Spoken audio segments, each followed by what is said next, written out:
Luani Trim dhe Fyelli I Zanës. Në Shqipëri, mes deshkeve të larta, jetonte një djalë I ri që quhej Luan. Ai ishte bari dhe çdo ditë ruante kopën e dhive duke I rënë fyllit të tij të thjesht.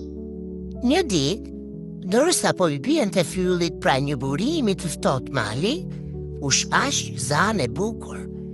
Luan, tha ajo, ti nuk je vetëm bari, ti je trim me zemër të pastër. Ajo I dha një fyll magjik.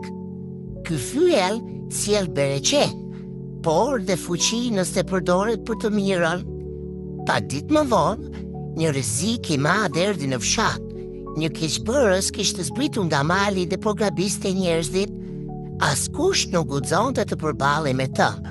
Unë do ta ndal, tha Luani, dhe mori fyllin dhe u nis drejt malit.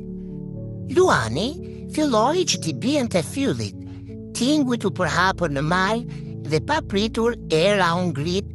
Keqbërësi u tremb dhe Luani u përball me të dhe me ndihmën e fuqisë së fyllit arriti që ta mposhte.